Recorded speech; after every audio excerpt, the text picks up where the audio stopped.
Thanks for watching our internet edition of Nightline. Today, Teen Mania. Christian rock has developed a massive following, providing an outlet for millions of young Christians to express their faith and still rock. But for one group of Christian teenagers, it's not enough to simply listen to the artist far from MTV. They need to loudly renounce it.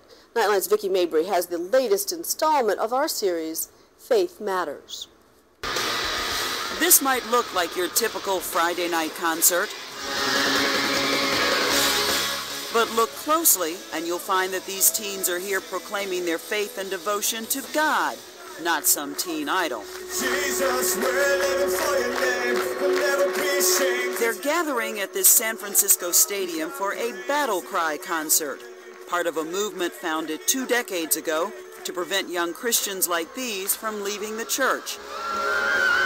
They're waging war against the pop culture they say is corrupting their generation. Charlotte Hamilton attended her first BattleCry event last year. Now, at age 18, she's a teen leader. When I came to San Francisco last year, my life was just a downward spiral. I was depressed, I was having sex, I was doing drugs, like it was bad. And when I came to the BattleCry event, it changed my life. And I don't understand how there's opposition to abstinence and being sober, like where you would disagree with having hope in your life. I want to ask, how many of you guys have a voice today? Do you have a voice? Yeah! This is Ron Luce, BattleCry's founder. 45 years old, a married father of 3, Luce founded his youth ministry Teen Mania 20 years ago. We've got virgin teenage America being raped on the sidewalk, and Americans just walk by and look at it. The militaristic language and symbols are intentional. It's a fight, he says, to bring kids back to the church, back to God. It's a battle. It's a very real battle. It's a spiritual battle for their heart and for their soul, and so we tell them about how they can come close to the Lord, but it's also a cultural battle. And essentially, we live in a Christian nation with a very un-Christian culture. Thanks a lot. Come on in. It goes up the escalators. So how many do you think are here now? Oh, I guess close to 25,000, they were saying. Are they here for the spectacle, for the pyrotechnics, for the bands, is this just another concert? Well, probably a lot of people come for different reasons. Some may come for that.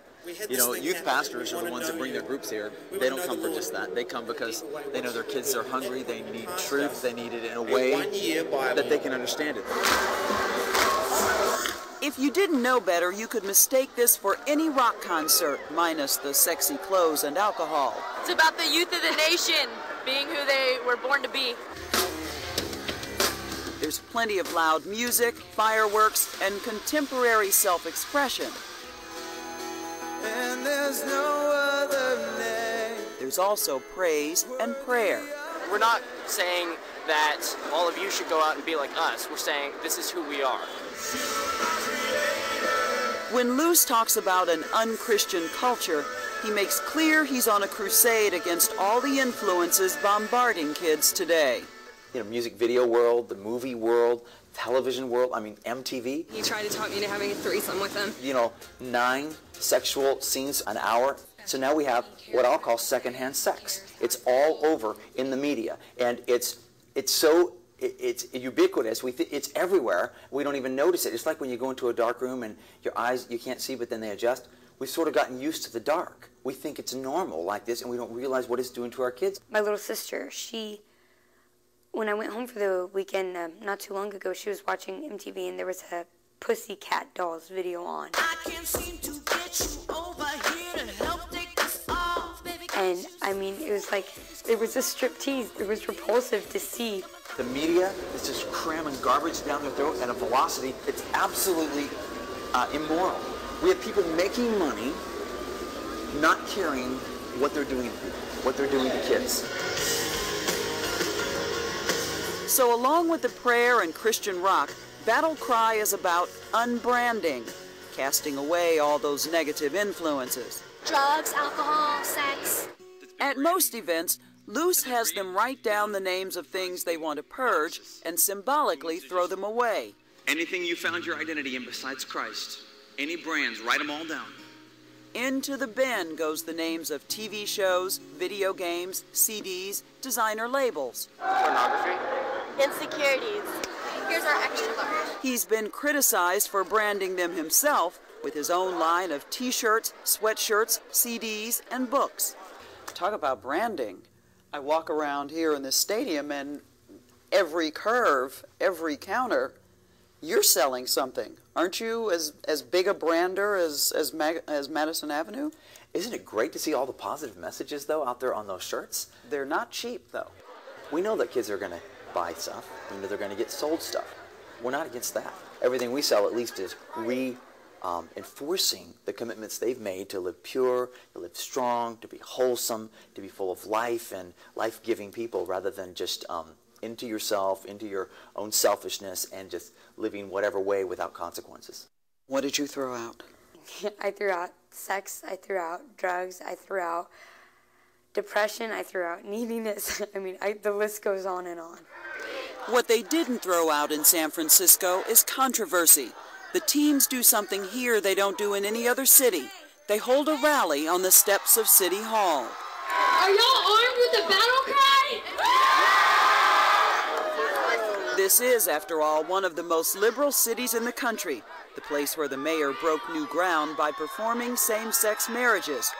And they wanted to send a message. We won't be silent. Our voices will be heard. Jesus loves you, San Francisco. Jesus loves the world. But not everybody is buying it. Protesters were out in full force, accusing the group of being anti-gay and anti-choice. To all the youth of BattleCry, you are being misled, you are being brainwashed, you are being manipulated by your leadership. This is a hateful and narrow and bigoted brand of Christian fundamentalism that does not represent Christianity, and these youth do not understand the agenda that is behind it. But Charlotte Hamilton denies that. We're not here as a political agenda. We're here to just gather a group of people who have the common interest to help rescue our generation who is dying and suffering and in pain. Charlotte says BattleCry and Ron Luce's youth ministry helped her understand what she needs to feel good about herself. I gave my life to God.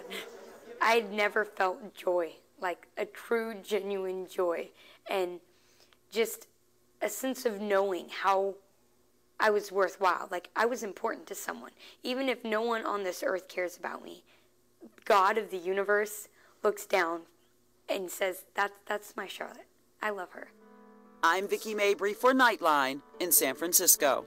That's today's Internet edition of Nightline. Thanks for downloading us. I'm Cynthia McFadden. For Terry Moran, Martin Bashir, and all of us at ABC News, all the best for the rest of your day.